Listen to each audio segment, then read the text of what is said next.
नमस्कार, आपण पाहत आहोत पीबीएन महाराष्ट्र। गेल्या काही दिवसांपासून पाचोरा येथे पोलिसांनी महाराष्ट्र शासनाने प्रतिबंधित केलेला गुटख्याची वाहतूक करणाऱ्या वाहनासह अंदाजे 21 लाखांचा विमल गुटखा जप्त करत कारवाई केली असता अद्याप गुटखा किंग मुख्य आरोपीपर्यंत पोलीस पोहोचले नाहीत। तपास शून्य असल्याबाबतचा आरोप बल्हाळेश्वर युवा फाउंडेशन संस्थापक अध्यक्ष हरिभाऊ पाटील यांनी केला आहे। तसेच चाळीसगाव येथेही विमल गुटखा जप्त करत पोलिसांनी कारवाई केली असता त्या गुन्ह्यातील मूळ मालकास अद्याप अटक केलेली नाही। पोलिसांनी तपास चक्र फिरवून मूळ मालकास अटक करावी अशी मागणी करण्यात येत आहे। मी हरिभाऊ तुकाराम पाटील, बल्हाळेश्वर युवा फाउंडेशन संस्थापक अध्यक्ष पाचोरा।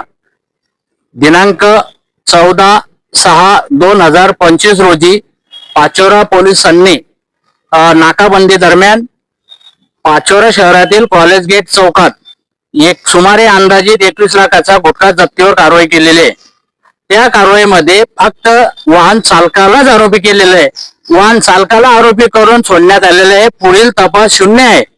तर त्यासाठी आपल्या मार्फत पाचोरा पोलीस निरीक्षक साहेबांना मी विनंती करतो की आता 14/6 दाखल झालेला गुन्हा आहे। आजची तारीख 5/8/2025 आलेली आहे। तर त्या गुन्ह्याचा मुख्य आरोपीचा शोध कधी करणार आहे, मुख्य आरोपीवर कारवाई कधी करणार आहे याचा देखील तात्काळ आपण तपास करावा आणि मुख्य आरोपीला जेरबंद करावे, गजाआड करावे ही आपल्या मार्फत पाचोरा पोलीस निरीक्षक राहुल पवार साहेबांना नम्र विनंती करतो।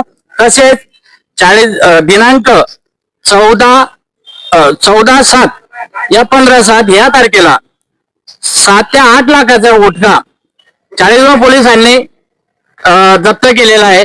त्या जप्तीमध्ये अंदाजे 8 ते 10 लाखाचा गुटखा जप्त करण्यात आलेला आहे।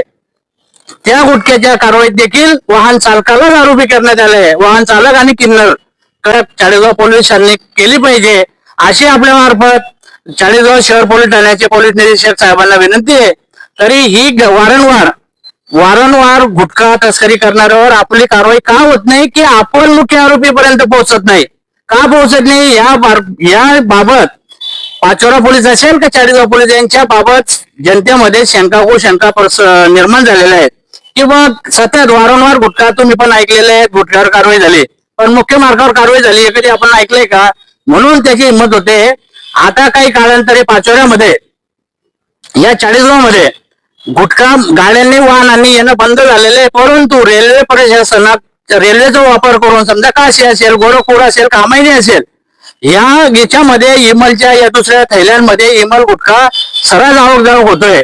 त्याच्यावर मी रेल्वे पोलीस प्रशासनाने शहर पोलिसांनी देखील पाचोरा चाळीसगाव या पोलिसांनी देखील त्या येणाऱ्या प्रवाशाची चौकशी तपासणी केली पाहिजे। त्या थैल्यांमध्ये 100% इमल पाचोरा शहरात चाळीसगाव शहरात सर्रास येते।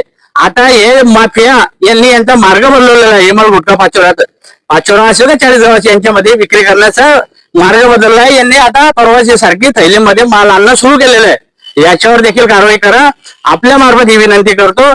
तसेच चाळीसगाव इथल्या गुन्ह्यात आणि पाचोरा इथल्या इथे दाखल झालेल्या गुन्ह्यांमध्ये मी अर्ज दिलेला आहे की मला साक्षीदार म्हणून त्या गुन्ह्यामध्ये घेण्यात यावं ही विनंती अर्ज मी पाचोरा पोलिसांना आज दिलेला आहे। तसंच 1-2 दिवसामध्ये चाळीसगाव शहर पोलिसांना पण मी ती मागणी करणार आहे की त्या गुन्ह्यात मला साक्षीदार म्हणून घेण्यात यावं अशी विनंतीचं मी अर्ज पाचोरा पोलीस यांना आज 7 तारखेला दिलेला आहे। तरी आपल्या मार्फत पुन्हा विनंती करतो, जळगाव जिल्ह्याचे पोलीस अधीक्षक साहेबांना विनंती करतो, सतत सापडणाऱ्या इमल गुटख्यावर आपण थोडं वेळीच लक्ष दिलं तर कोणाचं घर उद्ध्वस्त होणार नाही, कोणाला व्यसन लागणार नाही, कोणावर जीव देण्याची वेळ येणार नाही, तो रोगी होणार नाही, निरोगी राहील यासाठी आपण देखील कारवाई करावी असं जिल्हा पोलीस प्रशासनाला विनंती करतो।